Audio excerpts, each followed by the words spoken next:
que las más importantes son unas vías que ascienden, y serían las vías ascendentes.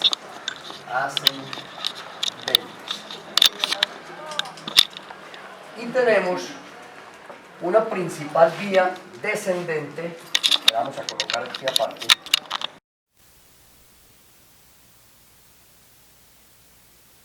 Es la vía que la vamos a estar repitiendo constantemente, y al que le guste neuro la tiene que saber. Verdad que tengo que ponerme aquí como un periodista. Eso, sí señor. Y esto por aquí. ¿Y esto es para qué? No, esto es para que se sostenga esto. Listo. ¿Ese es para qué? Bueno, la vía descendente, que es bien importante, que la van a estar viendo constantemente al que le guste esta materia, que es la vía que nace en las células gigantopiramidales de Betz que están en el cerebro, ¿sí? Que voy a empezar a hablar de esa vía descendente de una vez, que es una vía descendente motora voluntaria, y empiezan a hacer en cada una de las células de las neuronas que están en la parte más periférica del cerebro, y forman sus axones o ramilletes o cables que empiezan a bajar desde la corteza. Cuando estén en clínica se van a encontrar con unos pacientes que en los accidentes hacen lo que se llama, los gringos lo llaman trauma axonal difuso, y en la literatura española se llama daño axonal difuso, y se refiere a la lesión de los axones. Esos pacientes hacen unas hemorragias puntiformes en los axones y se desconectan, tanto así que el tratar que ese paciente vuelva a recuperar conciencia es bastante demorado, y algunos quedan con muchas secuelas, pero que finalmente logran, con el estímulo y con el manejo inicialmente cuidado intensivo, pero luego la estimulación, logran despertar. Ese trauma es en esto, en los axones. Otra cuestión sería en las neuronas que están aquí, las neuronas gigantopiramidales. Esa vía directa motora o voluntaria baja hasta una zona que se llama la cápsula interna, ¿sí? Que tiene forma como de un boomerang, de esos, ese aparatico australiano, así más o menos, así. Y esas fibras piramidales, motora voluntaria o vía piramidal, baja por la rodilla de la cápsula interna y sigue bajando. Cuando llega al mesencéfalo, el mesencéfalo siempre parece como un corazón, más o menos así, y llega al pie de ese mesencéfalo pedúnculo aquí, y luego sigue a la protuberancia en forma más desordenada, y finalmente llega al bulbo. Este sería el bulbo, en lo que se llaman las pirámides vulvares. ¿Qué es importante esa pirámide vulvar? La pirámide vulvar la van a encontrar en las vías, tanto descendentes como ascendentes. Entenderán que cuando se habla de vía descendente, hablamos de vía motora. Y cuando hablamos de vía ascendente, hablamos de vía sensitiva. Entonces, esta vía motora voluntaria piramidal, cuando ya desciende y llega, aquí sería mesencéfalo, aquí sería protuberancia, y luego llega aquí al bulbo. Cuando llega al bulbo están las pirámides y se cruzan. La que venía aquí de este lado, de entrada recuerden que en neuro, cuando uno está mirando al paciente o algo, uno sabe que el lado izquierdo está aquí y el lado derecho está al otro lado. O sea, esto es izquierdo y esto es derecho. Entonces, eso que se inicia en el lado izquierdo va a cruzarse al otro lado. O sea, la que venía bajando del lado izquierdo, se cruza para el otro lado. Por eso los síntomas o los signos de ese paciente son cruzados. El paciente tiene una lesión cerebral, supongamos aquí, pongámoslo de negro, en el hemisferio izquierdo, un tumor ahí, se lesionan las vías y va a comprometerse el lado contralateral. ¿Por qué? Porque en el bulbo se cruza esa vía motora voluntaria. Por eso se llama esto entrecruzamiento de las pirámides. La que venía bajando por el lado izquierdo termina al lado derecho, y la que venía bajando por el lado derecho pasa al otro lado y termina al lado izquierdo. Entonces, en ese orden de ideas, esa es la vía motora voluntaria que llega al bulbo y se cruza. Pero ascendente, hay otras vías que suben, y cuando llegan al bulbo, en las mismas pirámides se cruzan, pero esas se llaman pirámides sensitivas, mientras que la de arriba para abajo se llama pirámide motora, que se cruza, ¿sí? De abajo hacia arriba se llama pirámide sensitiva. Entonces, ya dicho esto de esta vía piramidal voluntaria descendente, para que la tengan en mente que existe, vía descendente. Y le digo que es importante recordarla porque cuando usted esté en la clínica, el paciente neurológico, usted lo va a examinar y va a ver si tiene parálisis o no tiene parálisis, y va a hacer la correlación con la imagenología y se va a dar cuenta si tiene o no tiene correlación entre esa situación. Hay unos detallitos que en algún día hablaremos de eso. Hay unos pequeños porcentajes de pacientes que la vía es directa, no se cruza por alguna razón, no está bien entendido por qué la vía no se ha cruzado. Entonces, esa vía motora voluntaria piramidal o descendente, como es descendente, es motora. Ahora hablemos de las ascendentes. Las ascendentes son sensitivas. Sensitivas. Ole, mira cómo surgen las cosas de bien. Esa queda muy bien. Muy bien. Motora voluntaria descendente. Entonces hablemos de las ascendentes. Y de las ascendentes tenemos varios tipos de fibras. Quitemos esto de vía descendente. Hablemos de las ascendentes, las sensitivas. 1. La vía ascendente propioceptiva. Propioceptiva. Muy bien. Que se llama sensibilidad propioceptiva con más posición articular. Es una información que es consciente. Tenemos la segunda, las vías de dolor y temperatura. Dolor y temperatura. Y ahí mismo ponemos tacto y presión. Y por último tenemos, ¿dónde está la doctora que hablamos la vez pasada de la diferencia entre automatismo y reflejo? Venga, yo me pongo las gafas que yo sin...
Eso se enreda uno mucho con eso. ¿Qué pasó con la abejita?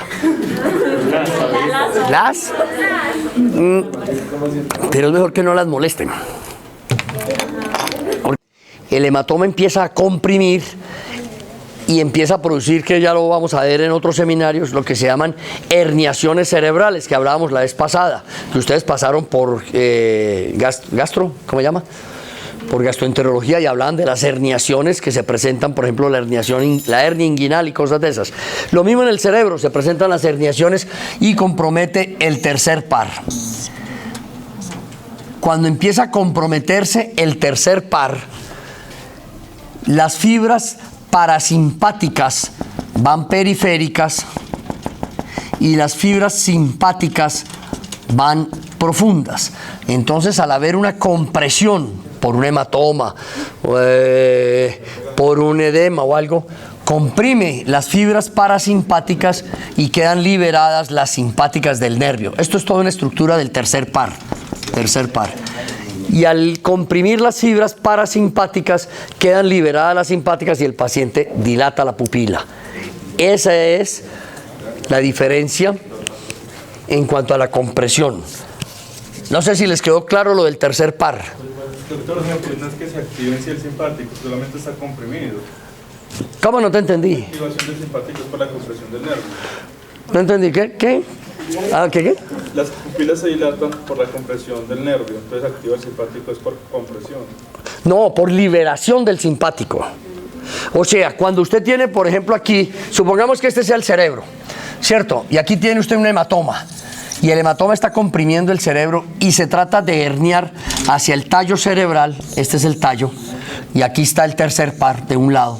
Y aquí está el tercer par del otro lado. Esta es la cisterna celar o la cisterna de la silla turca. Y ahí en el mesencéfalo está el tercer par. Y aquí viene el hematoma y comprime el tercer par. Al comprimir el tercer par, las primeras fibras comprimidas son las del parasimpático y dejan de funcionar. Entonces, como hay un equilibrio entre simpático y parasimpático, el simpático ya queda liberado y actúa totalmente produciendo una midriasis, o sea, una anisocoria, una pupila grande de ese lado y una chiquita del otro lado. A ver qué se hizo. ¿Quién era el que estaba hablando? Entonces, ¿sí entendiste aquí? Señor. O sea, está comprimiendo el parasimpático y el simpático actúa a su nivel, pero ya queda liberado actuando totalmente. Ya no puede actuar el parasimpático porque está comprimido por el hematoma o por el edema. Entonces el simpático empieza a actuar más libremente, más al 100% y produce la dilatación de la pupila de ese lado, mientras que la del otro lado está miótica. Eso es lo que se llama en neurotraumatología una anisocoria. Y ese es lo que hablamos del compromiso del mesencéfalo, que es compromiso del tercero, el cuarto y parte de la sintomatología es pupilar, que pertenece al tercero.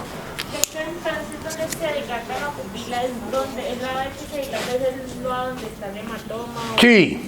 Sí, esa es la idea. Esa es la idea. Cuando usted tiene un paciente con un hematoma y usted tiene una escanografía y usted ve dónde está el hematoma, que está al lado derecho, antes usted sabe, se está dilatando la pupila del lado derecho. Pero entonces usted llega tarde a urgencias porque no alcanzó a llegar por el tráfico y llegó y ya las dos pupilas están dilatadas. Y uno dice, miércoles, ¿y cuál se dilató primero? Entonces ahí se orienta por la parálisis motora. Por donde haya una parálisis motora, entonces contralateralmente es donde está el hematoma. Después de hacer la midriasis sigue la parálisis. Después de hacer la midriasis sigue la parálisis, el compromiso de la vía motora piramidal que va bajando por el mesencéfalo y que usted sabe que más adelante en el bulbo se va a cruzar al otro lado. Entonces usted ya sabe y hace la orientación. Pero para que usted encuentre ambas pupilas dilatadas, ya tiene la parálisis en ese momento. Ya la ha hecho. Ese sería en el corte axial del compromiso del tallo, mesencéfalo. A nivel de protuberancia, tenemos el compromiso del sexto y del séptimo. Y aquí voy a detenerme porque puede haber un poquito de confusión en la palabra del séptimo.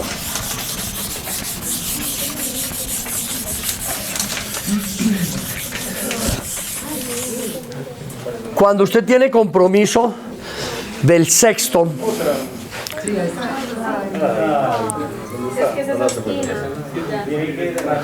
está en la ventana.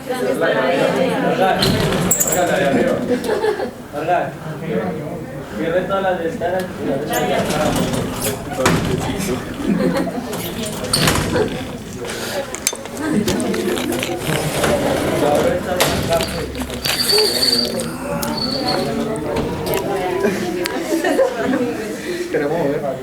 En la protuberancia, cuando usted tiene compromiso de dos nervios, que sería el tercero y el sexto y el séptimo, hay que tener cuidado en la presentación clínica del séptimo, porque el séptimo, hagan una desde ahora, partan la cara en 4, ¿sí?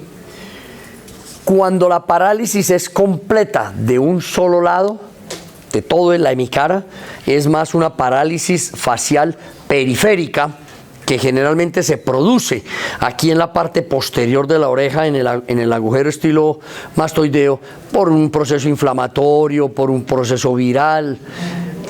Yo sí lo he visto en niños y en adultos que reciben bruscamente el frío.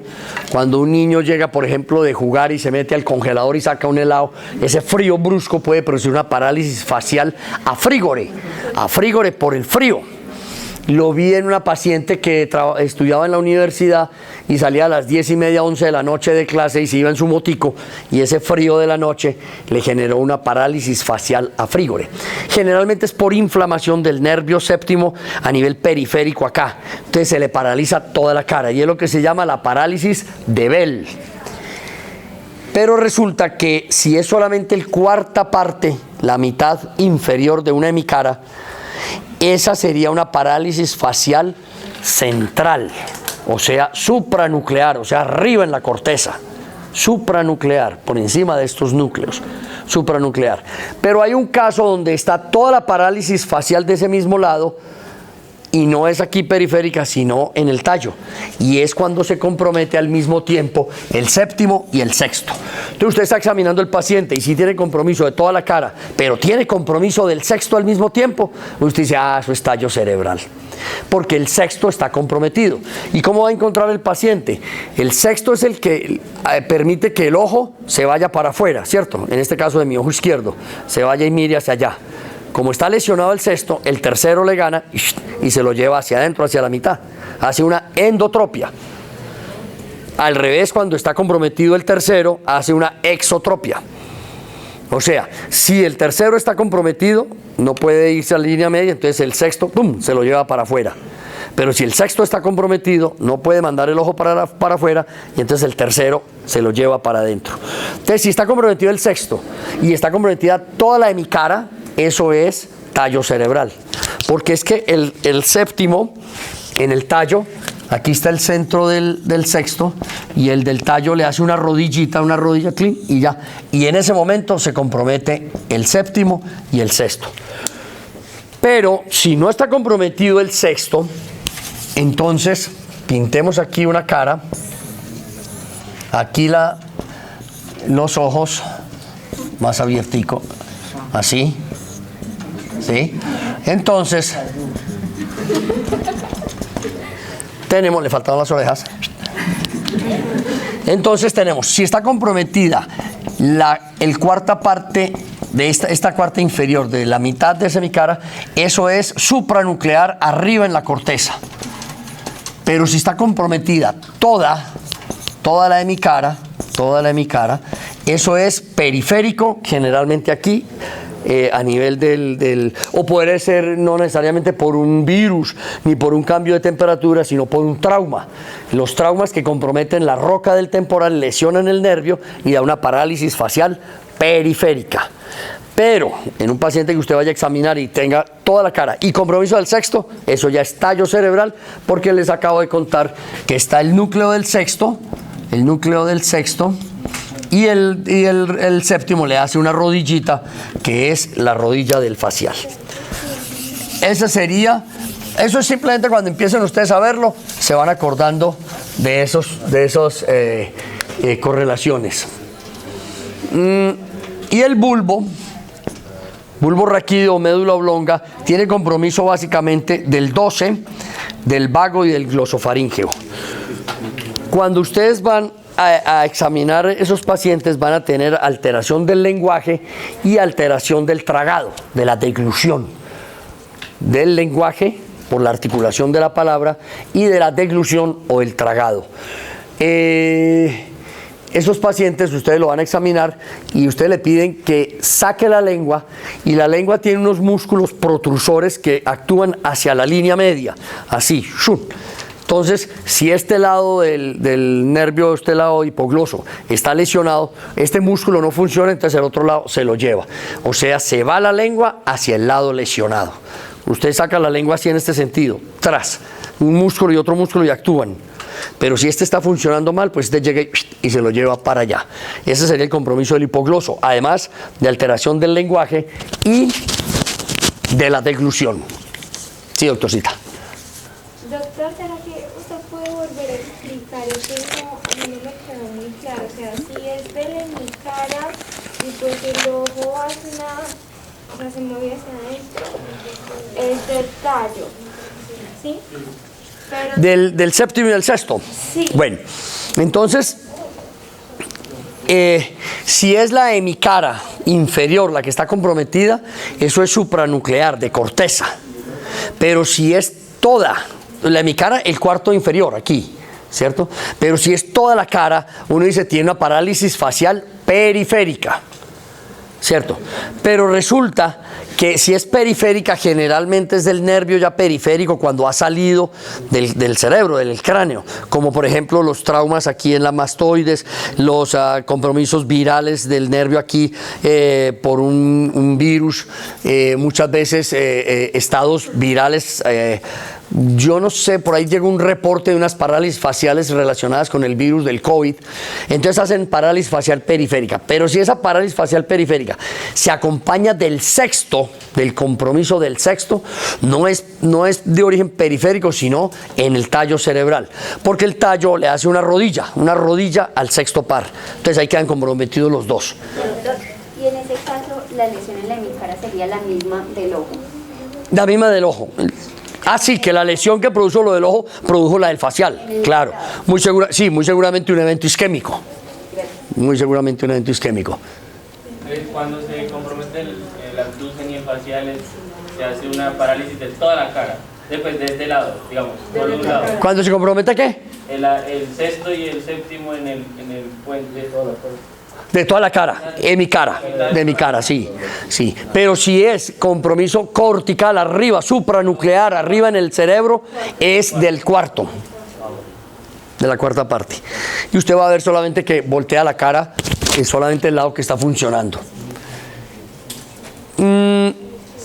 Vamos a verlo en corte no axial, sino en una visión más longitudinal.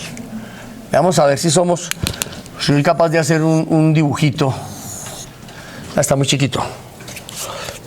Pintémoslo grande.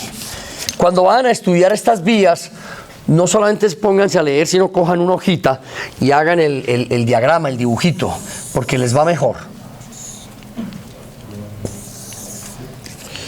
Voy a borrar ese tallo. Muy bien. Pongamos que esta sea la mitad, ¿cierto? Y entonces, ahí tenemos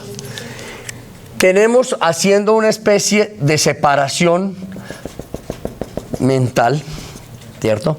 Aquí estaría más bien el espino talámico lateral y en la parte más medial estaría la vía propioceptiva, que esa vía propioceptiva es ascendente o descendente. Ascendente. Y esta otra vía, pero que esa es descendente, que es la vía motora piramidal. Esto es como una cuestión anatómica, dividiendo un poquito aquí el tallo cerebral. Más lateral está la vía del lemnisco lateral del espino talámico lateral. Y más medial está el lemnisco medial, que es la vía propioceptiva, básicamente, la ascendente, y por ahí cerquita está la descendente, la motora piramidal. Entonces, depende, mire lo interesante de usted poder hacer el análisis, y usted sabe que cuando usted hace el análisis de la vía, sabe si el paciente en un momento dado, esa vía se va a cruzar o ya viene cruzada, ¿cierto? Si está por encima del bulbo y usted está hablando de la parte sensitiva de la vía propioceptiva, ya viene cruzada porque se cruzó en el bulbo. Y si va a hablar de la vía motora piramidal voluntaria y usted está en el mesencéfalo, sabe que más adelante se va a cruzar. De acuerdo a eso va a saber si el paciente tiene sintomatología cruzada o no cruzada. Y el espino talámico lateral, Generalmente ya viene cruzado porque él se cruza apenas entra a la médula espinal. Ese síndrome espinotalámico lateral nos da los compromisos de dolor y temperatura, y la vía piramidal nos va a dar básicamente el compromiso de hemiparesia, mientras que el compromiso de la vía propioceptiva, la alteración de la propiocepción consciente y posición articular. Esos pacientes con el compromiso de la vía propioceptiva tienen incapacidad para conocer la posición articular de sus piernas o de las manos, como ahora por ejemplo con la doctora que dijo dónde estaba la muñeca y dónde estaban los dedos. Pero esos pacientes, por ejemplo, no logran conocer la posición en las piernas, y entonces ellos con los ojos miran a ver dónde están sus pies, porque no logran saber dónde están sus pies, y abren la base de sustentación para poderse equilibrar. Esas alteraciones de la marcha de la vía propioceptiva se llaman ataxia, y en este caso se llamaría ataxia sensitiva. ¿Por qué una ataxia sensitiva? Porque es de la vía propioceptiva consciente que está ascendiendo. Entonces el paciente no es capaz de identificar en dónde está, si está en un piso liso o en un piso rugoso. Entonces, para ayudarse, dicen los semiólogos antiguos que las muletas de ese paciente son los ojos. Miran a ver dónde están puestos los pies y abren la base de sustentación. Esa se llama una ataxia sensitiva. Y hay muchas patologías que producen la ataxia sensitiva, como pueden ser infecciones, que pueden ser bacterianas o virales también. En el tallo cerebral hay una sustancia que se llama la sustancia reticular activadora ascendente, en toda esa zona mesencéfalo protuberancial, que son esos núcleos que le permiten a uno despertarse y le permiten conciliar el sueño. Ahí es donde está el ritmo circadiano. Ustedes se darán cuenta que ustedes muchas veces ponen el despertador a las 5:30 y son las 5:28 y ya se están despertando. No alcanza a sonarlo, o al minutico iba a sonar. Ese es el reloj biológico, y eso está ahí en el tallo cerebral, en la sustancia reticular activadora ascendente, que le va a permitir usted despertar y poderse dormir. Quisiera pasar estas imágenes de circulación tanto arterial como venosa, porque es importante complementarlo con esas situaciones. Esta pues no corresponde a este seminario, pero es la parte de la carótida interna cuando pasa por el seno cavernoso. El seno cavernoso, recuerden que en el cerebro hay unas grandes venas que se llaman los senos. Así está el seno longitudinal superior, seno longitudinal inferior, que ahora lo vamos a ver, los senos transversos, el seno occipital, y dentro de esos hay un seno aquí cerca a la silla turca que se llama el seno cavernoso. Es una vena grande por la cual pasa por su interior la arteria carótida. Por eso se llama la porción cavernosa de la arteria carótida. Ahí dice arteria carótida interna en su porción del seno cavernoso, y dentro de ese seno cavernoso pasa la arteria carótida, como la están viendo ahí, roja, pero también pasan unos nervios, como el quinto, en sus tres ramas, B1, B2, B3, pasa el tercero, el cuarto y el sexto. Estos son los nervios que pasan por dentro del seno cavernoso. La rama B1, B2, B3, todas del trigémino, esta es sensitiva básicamente, y el tercer par, el cuarto y el sexto. O sea, entenderán ustedes que una patología del seno cavernoso es muy florida en la sintomatología del paciente. Además que, como es en el seno cavernoso, no deja drenar la sangre del globo ocular, y ese paciente va a llegar a la consulta. Claramente el compromiso isquémico de la cerebral media es todo esto, la cerebral posterior y la cerebral anterior, con su sintomatología particular de cada caso. Sigue, por favor. Aquí igualmente, pero en un corte coronal. El anterior era un corte axial o transversal. Esta sería cerebral media, cerebral anterior y cerebral posterior. Sigue. Bueno, aquí tenemos más o menos lo que nos interesa. Recuerde que las arterias vertebrales van subiendo y se unen en el tallo cerebral en una gran arteria que se llama la basilar. Y la basilar va a dar unas arterias penetrantes hacia el tallo cerebral, mesencéfalo, bulbo y protuberancia, que se llaman las perforantes. Pero esa basilar va a terminar básicamente termina en la cerebelosa superior e inmediatamente termina en la cerebral posterior. Y aquí, antes de empezar a dividirse, da dos muy interesantes que se llaman la AICA y la PICA, que son la posterocerebelosa, la arteria cerebrosa posterior-inferior y la arteria cerebrosa anterior-inferior. Que dan unos síndromes muy claros en neurología. La posterior-inferior da el Wallenberg y son de bastante frecuencia en la parte neurológica. Siguiente. Aquí tenemos, por ejemplo, la basilar con las perforantes. Aquí tenemos la cerebelosa superior y aquí la cerebral posterior, perteneciente al polígono de Willis. Cerebelosa superior y cerebral posterior. Y aquí tenemos la AICA o anterior inferior, y no se alcanza a ver la PICA, que estaría un poquito más abajo, no la tienen referenciada. Y esta es la arteria que viene siendo la vertebral, que va dando la arteria espinal anterior. Miren la espinal anterior, que es esta que está aquí. Vean la arteria espinal anterior acá.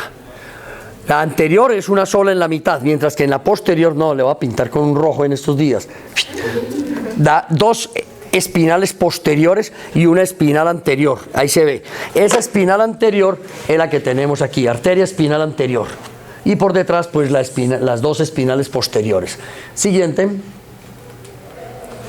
Visto desde otro punto de vista, la basilar con sus perforantes, la arteria cerebelosa cerebral posterior, la cerebelosa superior, y aquí estaría la AICA y aquí estaría la PICA. Miren la PICA. La PICA es bien del bulbo, que es la que va a dar el síndrome de Wallenberg.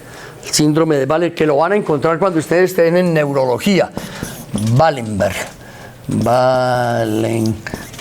Labial Wallenberg, que es un compromiso isquémico del tallo cerebral. El paciente llega con vómitos, náuseas, y ese es de la PICA, posterior inferior. La AICA, la cerebelosa superior y la cerebral posterior con las ramas perforantes. Siguiente.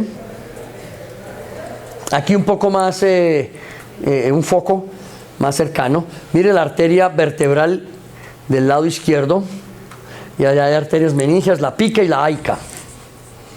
La AICA pertenece más a la protuberancia y la PICA pertenece más al bulbo. Recuerden que la protuberancia es como así como se ve agrandadito, como el abdomen de una mujer grávida. Se ve, ahí la ven. ¿Sí la ven? Esa es la protuberancia. Siguiente. Bueno, estos son, pero esto pertenece a otro seminario. Después lo miraremos, que son infartos con diferente sintomatología en ganglios de la base. Siguiente. Bueno, y aquí tenemos el polígono. Miren el polígono cómo está, la basilar, la cerebelosa superior, la cerebral posterior, y la cerebral posterior se comunica con la carótida por una arteria que se llama la comunicante posterior. Qué interesante que recuerden esa comunicante posterior, porque cerquita a esa comunicante posterior, ahí, hay un nervio, que ya lo estábamos discutiendo con el doctor que se me hizo, el doctor que estábamos hablando de tercer par, contigo.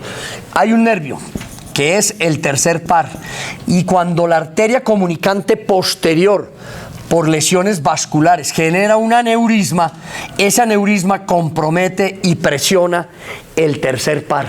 O sea que ese paciente le puede uno llegar con una anisocoria y está consciente, dice, doctor, tengo dolor de cabeza desde hace tiempo, y uno va y lo mira y dice, miércoles, tiene una anisocoria y un tercer par. ¿Por qué el tercer par? Porque los tres columnas que son el tercer par que sostienen el párpado no funciona, y entonces el que funciona es el séptimo, que es el ganchito, y llega con el ojo caído, con el párpado caído. Y fuera de eso va y le mira la pupila, y está la pupila dilatada, y dice, miércoles, este tiene un compromiso del tercer par completo. Y entonces usted le dice, tuvo un trauma, pues uno piensa, es que tiene un hematoma y está comprimiendo. No, yo no he tenido traumas, doctor, solamente dolor de cabeza y soy hipertenso. Hipertenso, puede tener un aneurisma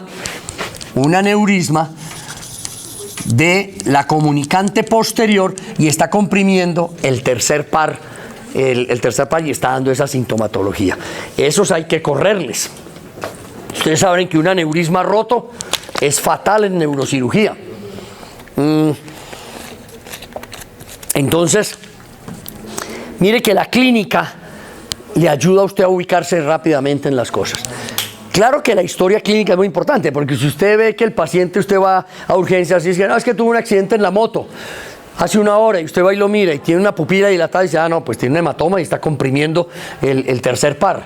Pero si el paciente está consciente y no tiene ninguna lesión ni nada, sino solo dolor de cabeza o aumentos de la presión o una crisis hipertensiva y tiene un tercer par, hay que buscarle un aneurisma. Y el aneurisma es como, ¿se acuerdan? Bueno, ahora las llantas son, ¿cómo se llaman las llantas ahora? Sellomatic, que no tienen neumático. Pero en la época mía se usaban neumáticos y le sacaba uno el neumático al carro y eran como lleno de chipoticos, que en cualquier momento ese chipote era una dilatación del neumático y se reventaba, ¡pum! Y se salía el aire. Así lo mismo es aquí. El chipotico del aneurisma se rompe porque la túnica media de ese vaso está lesionada. Entonces tiene muy poquita fuerza tensil y la tensión arterial constante hace que se dilate y se forme ese chipote, que es lo que se llama aneurisma cerebral. Entonces esa es una cuestión importante a recordar en la clínica. Diferente también cuando usted, por ejemplo, va y mira al paciente y tiene un tercer par, pero el paciente está regio. No tiene, le hacen algún examen, no tiene ningún aneurisma, tuvo un accidente nomás. Y entonces dice, bueno, ¿y qué pasó? ¿Por qué tiene un tercer par, no tiene aneurisma, no tiene hematoma? Hacen una escanografía, no hay ningún hematoma que esté comprimiendo y tiene un tercer par. Es lo que se llama tercer par postraumático, porque el tercer par choca en el accidente. Recuerden que en el trauma cráneoencefálico hay un golpe y contragolpe, y el cerebro se mueve bruscamente en una fuerza en zigzag, que sería ascendente, sería hacia adelante y hacia atrás, como un zigzag. Eso tiene un término, ¿cómo es que se llama en neurotraumatología? ¿Ah? Pues sí, es un latigazo por la forma de eso, pero ese tiene otro nombre: aceleración y desaceleración. El cerebro se acelera y se desacelera, y en esa situación el tercer par, que está en la base del cráneo, choca contra un borde libre y se lesiona el tercer par. Como lo que está alrededor del tercer par, en las primeras fibras, son las parasimpáticas, las simpáticas empiezan a actuar libremente y se dilata la pupila, y el paciente está regio, no tiene dolor de cabeza, no tiene hematoma, no tiene nada. Entonces es un tercer par traumático que hay que pasarlo a terapias. Pero eso son las cosas. Este tercer par con frecuencia lo encuentra uno en la clínica neurológica.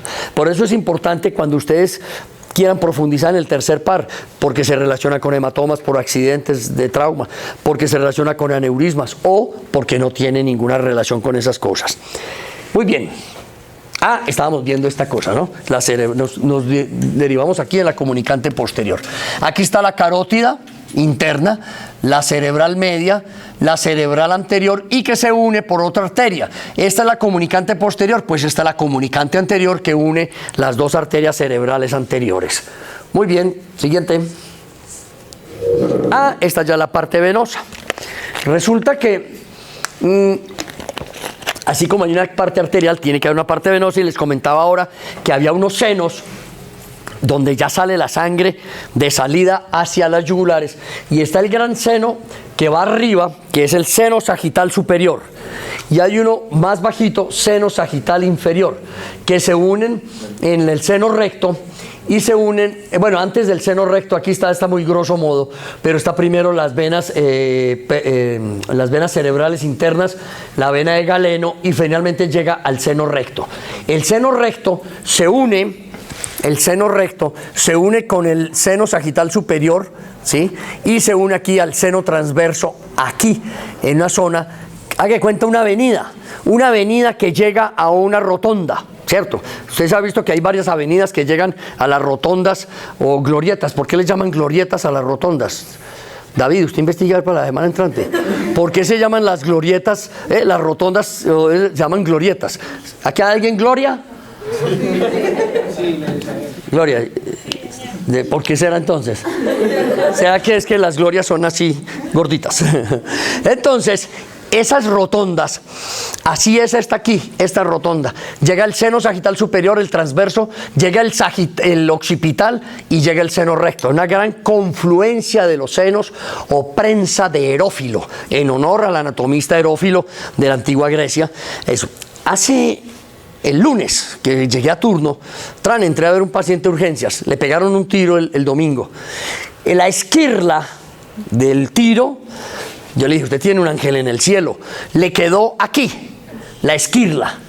Si se le va más, rompe ese seno, esa tórcula y no llega al hospital, se muere en el sitio, porque mientras lo coge la policía, los bomberos y lo llevan, ya está muerto, se desangra en 3 minutos. Ole, ahí quedó la esquirla, no se le hace nada, usted déjelo quieto, no se va a poner a jeringuear y a sacar esa esquirla, que se envaina en cirugía. Se dejó quietico, ahí está, ahí quedó con una esquirlita metálica.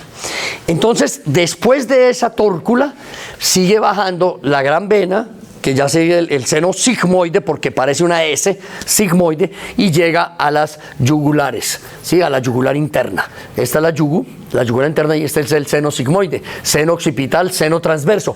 De los senos transversos hay una cosa bien interesante. Generalmente hay uno dominante uno del otro. A veces, en la generalidad, es más grande el izquierdo que el derecho, pero puede que sea en algún paciente al revés, no tiene importancia. Pero no todos dos son igualitos, que 50 y 50% de sangre, no. De pronto drena más el izquierdo que el derecho. No es muy consistente.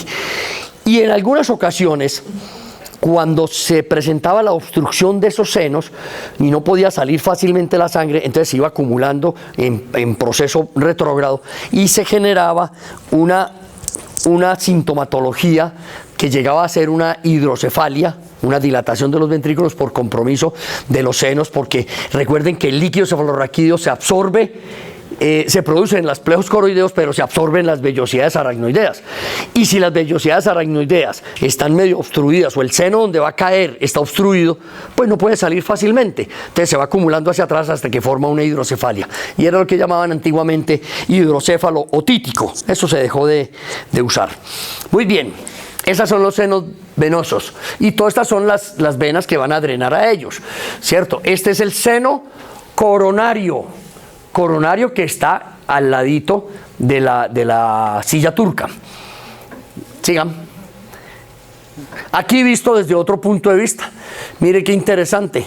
Aquí donde se ve el seno sagital, aquí donde está el seno recto, el seno transverso, llega aquí al seno sigmoide, que es como una S, y baja hacia línea media, hacia las yugulares. Y hasta aquí está el seno coronario o intercavernoso. Seno cavernoso el intercavernoso, que lo llaman coronario también. Aquí el seno, los senos petrosos, que son de la parte interna, petroso superior y petroso inferior. Muy interesante, dele. Estas son adicionales, pues ya estas las vamos a ver cuando veamos corteza, que son las cortezas, las venas de la cortical. Tenemos dos grandes venas anastomóticas, la de Trolar y la de la fe. La fe, esta, y la de Trolar, esta. Son venas que hacen anastomosis entre la parte superior y la parte inferior. Torculaderófilo. Aquí está, la gran confluencia de los senos. ¿Listo? Dale. ¿Esto qué es? Pero esto es venoso de la parte más del tálamo, antes de llegar al seno recto. Es la vena de Galeno, la vena basal de Rosenthal y todas las venas cerebrales internas. Vena cerebral interna, que está aquí, que se une a la de Rosenthal y forman la gran vena de Galeno, y esta va a dar al seno recto, con las venas del caudado y todo eso. Y ya eso lo vemos en el seminario de tálamo. Siguiente. Otra toma igual a lo que estábamos hablando de esas venas basales. Mire aquí, las venas cerebral interna, la vena de Galeno, el seno recto, y llega a la confluencia de los senos. ¿Esto qué es? Esta sí es de este seminario, que es la arteria, la vertebral, que va a dar la espinal posterior y la anterior, dos posteriores y una anterior. La anterior, que la vemos en el modelo, que faltan las dos posteriores. Muy bien. ¿Esto qué es? Bueno, pues esto lo vemos más cuando estemos hablando de la parte clínica. Cuando usted está hablando, devuelve. Bueno, ahí se enreda ahí. Vea que sí se devolvió. Cuando está hablando de sistema arriba de la corteza, es el compromiso básicamente de la carótida y sus ramas con debilidad contralateral. Y cuando está hablando del sistema vertebrovascular, recuerde que tienen esto: la disartria, el vértigo, la diplopia, todos síntomas de la parte posterior cerebral. Dale. ¿Qué está irrigando la parte anterior y la parte posterior? Pues mire, el sistema vertebrovascular irriga médula espinal, tallo cerebral, cerebelo, tálamo, las radiaciones, todo eso. Y esta es la parte más del cerebro, más la parte de la parte anterior. Eso cada uno se va a ver en sus seminarios. Doctor, las que forman las vertebrales son dos posteriores o dos anteriores. No, la vertebral va a dar, son dos vertebrales que cuando llegan aquí de la carótida salen y entran por el agujero de la vértebra C6, empiezan a subir y se unen ya adentro intracraneal y forman la basilar. Pero de esa vertebral sale una espinal anterior, que es la que tenemos aquí, una espinal anterior, y salen dos espinales posteriores. Dos espinales posteriores. Dale. Sigamos, que esos son de infartos, que eso no. Lo que estábamos hablando del fascículo. Y esta es la que estábamos viendo. Como un resumen, si quiere, tómenle una foto. Ustedes se quedan con estas foticos. Ya se las mandé. Sí, esas foticos. Esta es muy importante, porque esta es como una demostración del compromiso en mesencéfalo, protuberancia y médula oblonga o bulbo raquídeo. Mira, aquí en médula está comprometido el núcleo dorsal del vago, el ambiguo y el hipogloso. Entonces da la sintomatología del lenguaje y la deglución, además de la lengua que se va para el lado, si están así, se va para el lado que está paralizado. O sea, gana en fuerza porque ella sale en este sentido. Y allá, visto desde un punto más axial, más longitudinal, el compromiso del lemnisco medio y la parte lateral y de la vía córtico-espinal que está bajando.